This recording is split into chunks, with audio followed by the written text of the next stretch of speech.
Hello friends, welcome to another video. I'm National Master WhiteElo and I'll be playing 10-minute games here, commenting out my moves on this special account. We are growing our rating up to 2000 or even more. So this is the central pawn and we're just going for the center and preparing to develop these pieces and defend our king, protect our king. This is the Sicilian defense. He's going to the center. We're developing here and let's see what he's gonna play. He can play the French, he can play the standard, or this line, which is the classical Sicilian. I can go bishop b5, but I'm going to the King's Indian attack against the Sicilian. Let's go for that. Don't worry about those names if you don't know that yet. It comes with time, but it's not a problem. The most important is for you to grab the concept here. We are developing our pieces and we are protecting our king, okay? And we are making sure that we are understanding what our opponent is doing as well, so we don't hang any pawn here like, oh, I want to protect my king, and then I lose a pawn. So let's just protect the pawn and prepare to develop the other pieces and protect our king. So far, so good. So those are the opening moves. The chess game is divided in three phases: the opening, the middle game, and the end game. This is the opening, where we are still developing our pieces, so removing the pieces from their original squares and at the same time protecting our king. Why did I play this strange looking move? Because I want to put my knight here on c4 and I don't want to be harassed by this pawn. So you need to think sometimes where you want to put your pieces, and then you need to prepare to do that, okay? So that's why I play this move. So now I'm free to jump here and I'll be protecting this pawn, so I can, you know, this is important to protect this pawn. So he's preparing to kick my knight from here, so that you can see he's reacting to a4 by playing a6, but he cannot play b5 yet because the rook is not protected, so he will probably play b6 or something else. And okay, so far so good. We are finishing the opening. I still didn't develop this bishop, and there's something else I want to do. I want to push h4. This is very common in the King's Indian attack. Now he went for this, but now he kicked the bishop away, or he can take it. Or he can take it. I'll take with the bishop here, not with the queen, because and it's probably the same thing. What? Oh, he played a very risky move here. Very risky move here. Wow. Okay, he's putting some spice at this game, which is very interesting. Well, I do have the possibility to just take away the knight from here, but bishop h3, g4. He loses a piece, right? Because he takes, I take, but then the bishop has nowhere to go. Let's see what he can do about this. I think he needs to capture right now and then come with the knight and make me go back. Yeah, that's what he's gonna do. Very smart. I can go, yeah, I can go all the way back. And then the good thing about this line that he played is that my bishop is now on h3 instead of g2, which probably is good for him. I don't know. I don't understand really the difference, but h5 is possible in the future. Maybe not now. We want to kick this knight from here, right? I don't want him near my king. Just go back, and I will start pushing pawns here.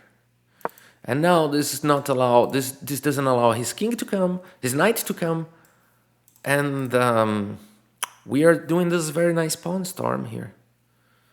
But I blocked my bishop that is undeveloped. So we can also fight d5 with e5. So the game is very already, it's a strong fight going on. So this came out very quickly from both sides, but we do have a very aggressive position. So he plays very well, Donnaran. Where is he from? Philippines or Philippines? Very strong player from Philippines. Putting a good fight here. Whoa, what is that? Okay, I understand he wants to decoy the defender of the pawn, but what is that? Does he have something deeper in his mind? Well, I will take. I shouldn't take, because he will dominate the A column. So probably I just need to go back. And I got an extra pawn. Will he play like this? Wow. Whoa. Yeah, serious stuff going on. Serious stuff going on. I just now realized that I might be in trouble in the future, so I probably need to play like King H2 to protect this pawn, which is also undefended, and in this, you know, target in the future, if I, you know, there could be, oh my god, now he's not allowing me to play knight to G4. What a player. Okay, so I think we need to get a little bit of defensive mode here, a little bit, because we are a pawn up, but we don't want to mess everything up. So we need to bring our pieces together. First thing here is king here, protecting this pawn, getting out from this diagonal. My knight is free to play. Is he playing b4? Whoa. Before knight c4 again? I don't know. We have a very... Wow, that pawn sacrifice was that sound. I mean, it looks like he's hanging a pawn here, but does this have like a deep compensation, like a long-term compensation? I just don't believe it. I just can't believe it. Okay, so I'm keen to play f5 here. But I'm not sure. But yeah, I mean, it's just like what I have to do. But I'll do it. Okay, then I will be giving this. I will be giving him this square. So maybe Queen f3 first, because then I can push this pawn and protect this pawn here, and then push f5. So this move makes sense for me. That's why I'm playing. I'm down on clock, and he's playing... Wow, he's playing in a very interesting manner. Let's see what comes next. He's always surprising me. I will find it strange if he doesn't surprise me anymore.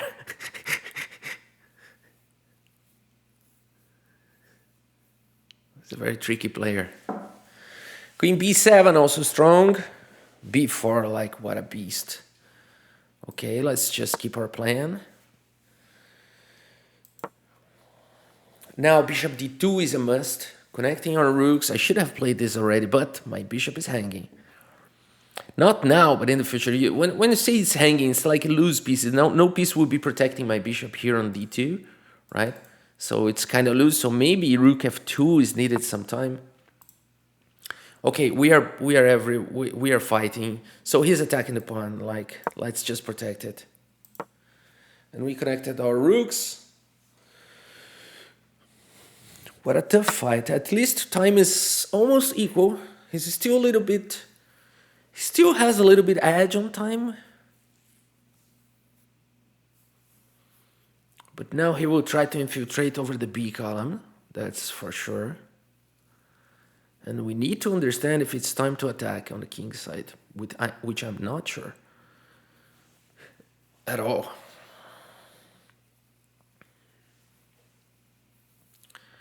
But f5 is like a move that I really want to play. I'm just not sure this is the right thing to do. This is a very odd looking move. I never considered this in my life, so that's why that's what I'm saying. He's always surprising me. He plays like deep moves, or I don't know. Maybe I'm overestimating him. Maybe I'm judging. Maybe he's just blundering, but I don't know. I need to be careful. It doesn't look like a blunder. Should I play this? No, this pawn is unprotected. My only concern is that this bishop is hanging. So, but if I play this, then I can no longer fight for the B column. So that's a tough decision. This is a no way back. This is a decision that there's no way to go back. Well, I can also play this. Now this comes to my mind. Because, well, but then his knights will play. Wow, guy, this is tough. I'm going for this point, you know. I mean, there's no turning back now. He's going for the B column, and there's no turning back. This is a point of no return.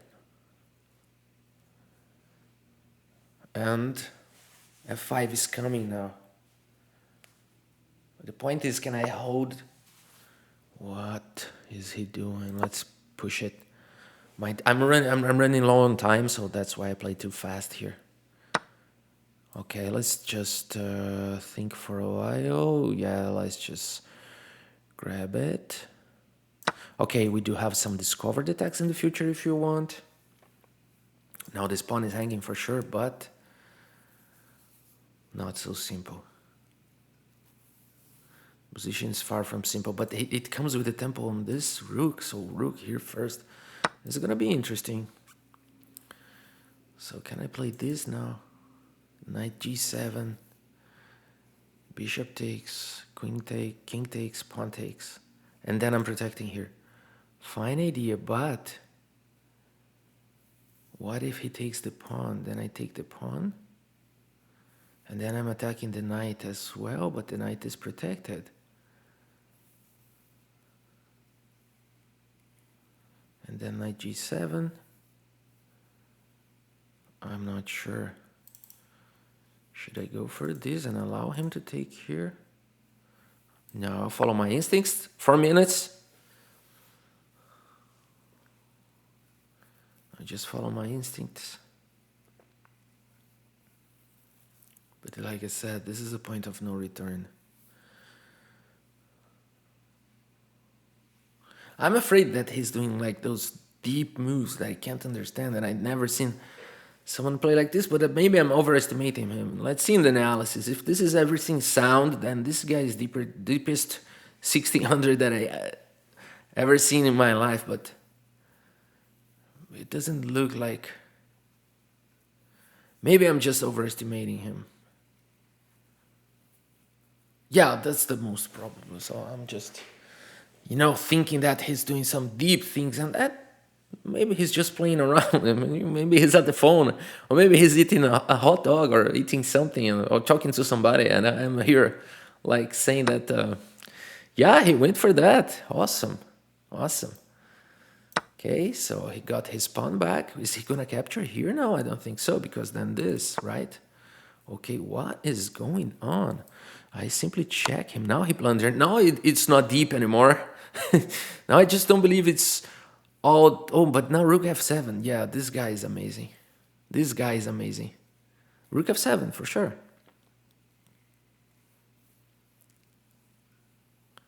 But then bishop g5, right? What? Oh, what is he doing? Okay, now I have the answer. I was overestimating him all the time. Maybe not all the time, but I was probably overestimating him in the game. So I'm threatening this at this point. So he cannot capture the pawn. He'll get mated. That's very odd that he was playing... I thought he was playing very accurate, and then he just start making the moves that makes no sense. Like his blundering pieces and all that stuff. What is going on? So I can take with the queen, right? And just go for some exchanges, because if he takes the pawn and I take this rook and he takes my rook, well, then this is checkmate, right? Then this is checkmate. So let's grab this piece. He doesn't have check here. I think we are reaching the end of the game.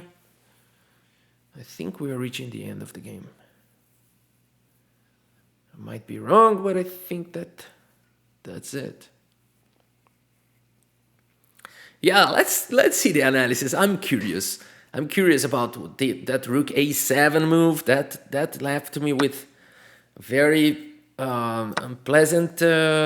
I've never seen something like that, but in the long run, this move does make sense. So this is something that I've never seen in my life. But then he blundered. I mean, all those moves were perfectly good, but then he made it this. No reason why to make that blunder. Sorry about this. I'm going to protect it with this one so I can fight this rook here with bishop, king. So I'm going after this rook right now. So yeah, now I forced the exchange and the game is over. He's going to resign at this point. This is a resignable position. Yeah. Whoa, what an odd game. Let's take a look at that. What an odd game we just played here. I've never seen such moves. I was like, wow, I was surprised all the time. And yes, he put a good fight. Look at this, he put a good fight. And then he made that nonsense move. And I think that here again in the chart, maybe the 2 points that we are like when he just delivered the pawn, but then I played some bad moves and then yeah, let's make a quick review on all that. And wow, what an odd game.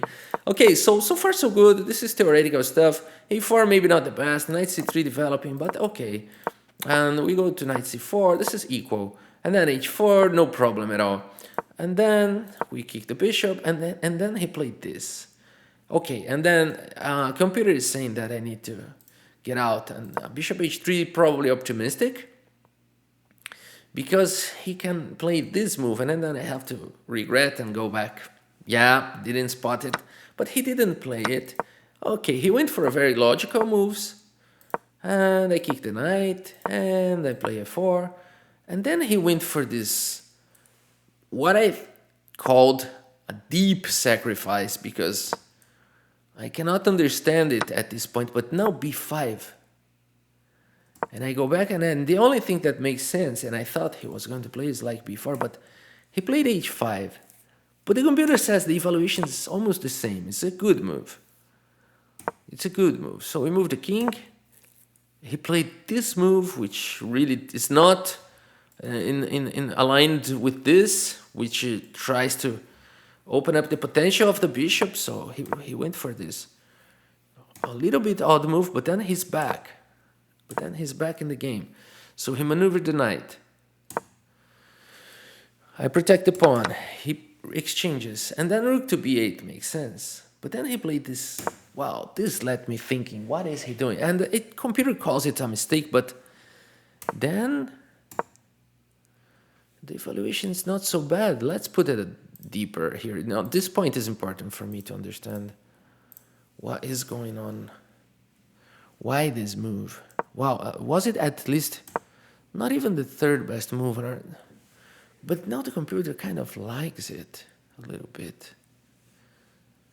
This is like, what a different player. That's amazing, because chess is like that. You will find very different players in your life. Everybody's different. Everybody's unique. And this guy has so much potential.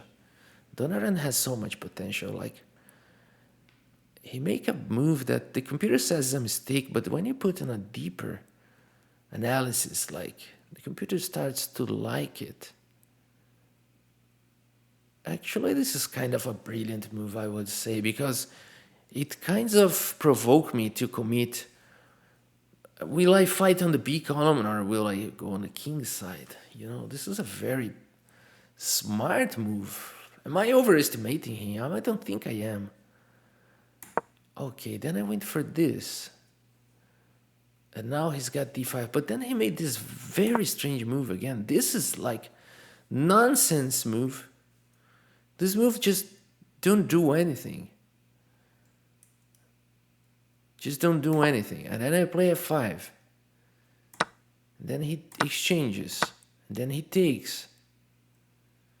But then I went for this mistake. Bishop h6 for the best for me is to take. Then this is a mistake. And he found the best idea. But then why not knight g7 here? That's the weird. But f5 is still good. Because I go check. And the f5 only makes sense if you're playing rook f7 here. But then he kind of bugged here. I don't know what happened to his mind here, that he didn't see this move. Even he spent like 15 seconds here. Yeah, 16 seconds here he spent, but like had he played this, the game is balanced. Small edge for white, according to computers. I would probably play bishop g5 here with the idea of capturing the pawn, but maybe he has some defense. Yeah, knight g7 was probably a good continuation. So as you can see, there's a long fight going on. Bishop pair against bishop pair of knights. And but then he played this, I don't know, he threw the game away like in a few moves, like he started to blundering pieces, and that's so sad because he put a good fight. He made like very unique moves, a very unique style. So Donnaran has so much potential. He's got to keep studying. He's got to keep evolving, and this guy, I don't know his age. I just hope he's very young, because he would have like, he's from Manila. He's a diamond member. Like, this guy has so much potential. I just hope he keeps playing like that. But okay, as you can see, another game from him, but then it's just not the same quality. Let's see this, another game from him. And then that's simply not the same quality of game. He played like a 900 here.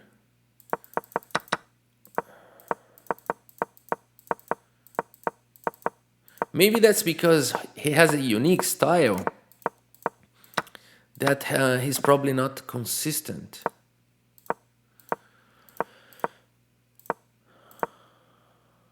But not really bad moves here. I don't see those like bad moves. Those are really easy. This is very common moves to miss.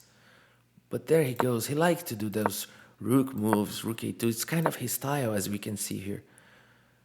And he likes those complications. It's really very interesting to see. Now rook h2 was not an easy move to find. h4, he's trying to survive. Now he brings the knight. Okay, he's just lost anyway. Okay, that's it. I think that we can say about this style of players that very interesting, very creative. It can go right sometimes, but it's not as consistent yet. He achieved a very good rating, 1600. Very hard to achieve it. Actually, few people in the world can achieve it. It needs a lot of practice, and people maybe don't practice that much, so they just can't achieve it by simply playing. So you need to study a little bit, you need to practice, and some classes, some books, and if you're very, very talented, you can do, of course, that alone, but this is not for majority of people. So he went through a very good level. If he trains more tactics and keep his style, maybe he can be really a big tournament player. I will not say more than that, because I don't know. And so I can say, but definitely a very strong tournament club player, definitely. All right, guys, that's it for today. This was a very interesting game. Oh, I like it. Very nice to meet here, Mr. What is his name? Mr. Donnaran from Philippines. Very nice to meet him. I just wish him very success and very luck, and he's got so much potential. Thank you so much for watching, and see you next time.